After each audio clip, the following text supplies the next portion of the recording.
Hi, how you doing, and welcome back to the video on the channel. What we have for you today is our weekly video where we take a look at the players who have been bought in by the most FPL managers and the players who have been sold by the most FPL managers. If you are new to the channel, please do like and subscribe. The support has been amazing, especially on the last video. Go check it out, our wildcard team for Game Week 3 if you haven't already. We are trying to get to 200 subscribers as soon as we can, so if you can help with that, it would be appreciated. Let's take a look at player number 1. So the first player we're going to have a look at is Madueke from Chelsea. Now, he has been brought in by about 500,000 managers so far this game week, and I kind of get it. You know, in order to be on this list, you have to be quite lowly owned to begin with. Not many people own you, therefore you're going to be brought in by more managers. But it's only really because he scored a hat-trick in game week 2. So I understand he's the highest point scorer in the game week with 20 points. But would I be rushing to get him in my team? No.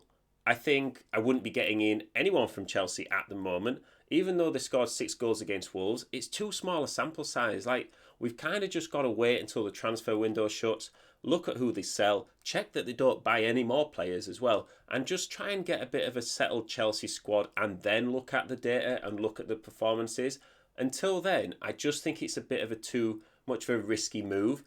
I don't believe they're going to score 6 goals every week. So if you're getting in Madueke thinking he's going to score a hat-trick every week, I think you're going to be disappointed. I wouldn't even necessarily go near Cole Palmer at the moment just because of the upheaval in the Chelsea squad. It's just too much. I think there must be a load going on behind the scenes. I think if he continues to start for Chelsea and continues to perform well, that's great. But I can just kind of see that people are maybe selling Nkunku and getting in Madueke, and it's such a sideways move. There's just no need to force it in right now. You know, you have to sort of be realistic with your expectations for someone like that who has maybe scored quite a lot now, but what are you expecting? A hat-trick in every game? It's just not going to happen. So I would just stay away from Chelsea players in general for now. The next player we're going to look at is Smith Rowe from Fulham. Now, this is someone who I can understand a lot more people getting him in the team. He's someone who was quite highly owned to begin with at 21% now. That's quite high ownership still. I think you always have to look at the flip side of it and think, you know, someone who is 20% owned in FPL, that also means that 80% don't own him. So 4 out of every 5 managers don't have him in their team. Could be a differential pick, absolutely. And he is about $1 million cheaper than someone like Nkunku. So I can see, you know, somebody selling a player, saving a bit of money and going for Smith Rowe. Now, he has gone up in price, and Fulham's fixtures do look good. I wouldn't let the price point put me off. It's only going to hinder your team if you're trying to move up to Smith Rowe from a cheaper player and you're not really able to do it anymore unless you've got some money in the bank. So I get it. I think he is someone who I don't see returning every game week. I think if you can get an attacking return every 3 game weeks out of your 5.5, 6 million midfielders, I think that's a good return for those mid-price players, because we only really get them in order to, you know, allow us to get in the more expensive players in our team who are going to score points more consistently. So by all means, go for it. I think he's a good pick. I would be cautious to see whether he can sustain sort of even being on the pitch for a long term. But until that happens, you know, we're always thinking, oh, what if this player gets suspended? What if this player gets injured? But until that actually happens, it's not really a decision to make. Just ride the wave. So yeah, get him in as long as it's not for one of your premium players. So the third player on this list, and he's on this list for the second week in a row, is Danny Welbeck. He got bought in by loads of managers last game week, and he's been brought in by over 400,000 managers already this game week, taking his ownership up to 8.5%, and his price has gone up to 5.6 million. I'm really surprised at this. I know he's got attacking returns in both games so far. I just don't see him continuing to score. I think Brighton have so many attacking options. Their fixtures, they just don't look good. I think in the next 8 game weeks, 9 game weeks, looking at the list you've got there, you know, how many goals would you really expect Danny Welbeck to score for Brighton?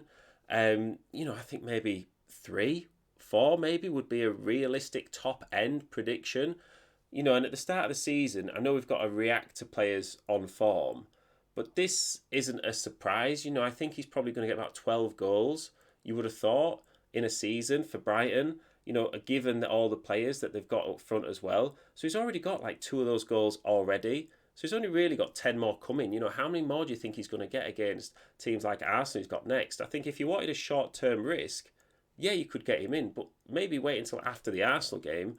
Arsenal away is tough. Ipswich and Nottingham Forest at home, I'd maybe get it a bit more, but I certainly wouldn't be buying him for my team right now.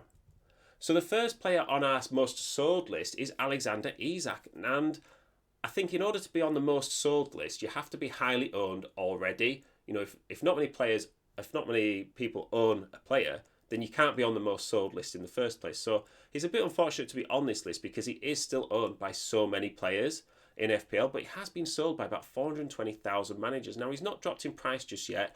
I actually have him in my team, and there's no way I'm selling him, to be honest. I think the fixtures for Newcastle look reasonably good. I think, especially in the short term, that looks good. And Newcastle are potentially a top 4 team.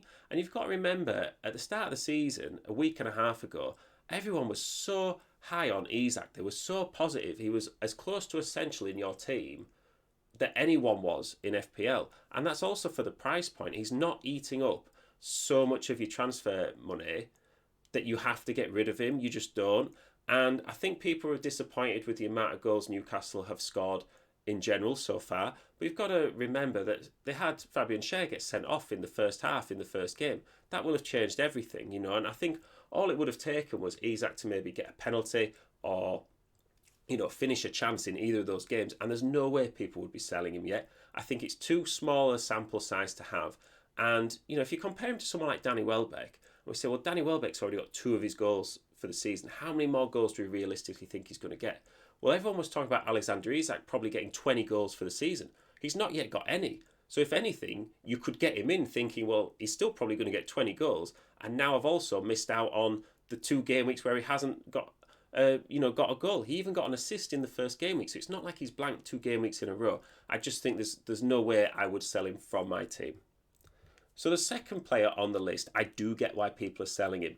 Not only do Tottenham's fixtures look a bit dodgy in the next 2 with Newcastle away and Arsenal at home, he's also picked up a knock and he might not even play in either. Now, there is the international break between game week 3 and 4, and after that, Spurs fixtures do look really good. So I think he is a good pick if he's fit from then on.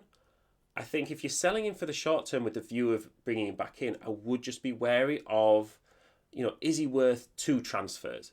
Could you just hold him on the bench for the next game week if you haven't sold him already? I think that might be worth it, because saying, I'm going to use a transfer to get him out, I'm going to use a transfer to get him in the space of 2 or 3 game weeks, that's quite restrictive for the rest of your team. You might get injuries in the rest of your team, somebody else might come into form, or there might be someone that you want to get in, or there might be someone that you really want to get out of your team as well.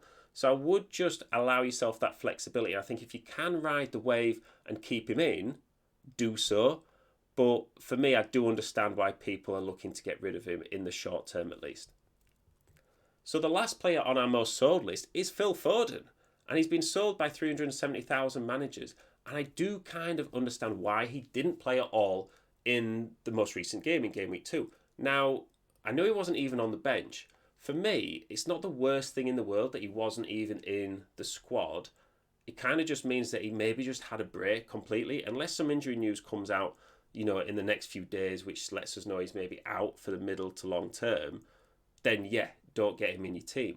But I think, Man City do give players a rest from the whole squad, and it's not completely unreasonable to think they could beat Ipswich without Phil Foden, because they did.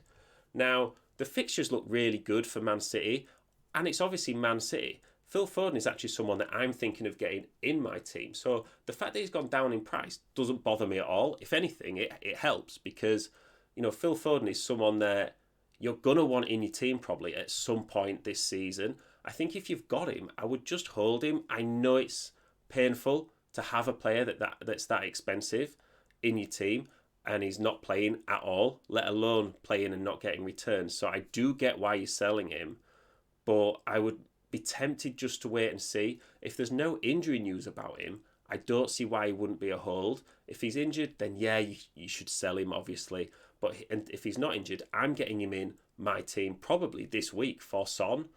So that's the list. Let me know what you think in the comments. Let me know if there's anyone that you're getting in your team. If there's anyone you think you should sell, I do appreciate the comments. If you're asking questions, we always try and get back to you, whether you value the advice or not. And please do check out our wildcard video. Link should be on the screen right about now. Please do subscribe if you can as well. It is free as well. It does help a small channel trying to grow. We do appreciate you listening. So thank you very much, and I will see you in the next one.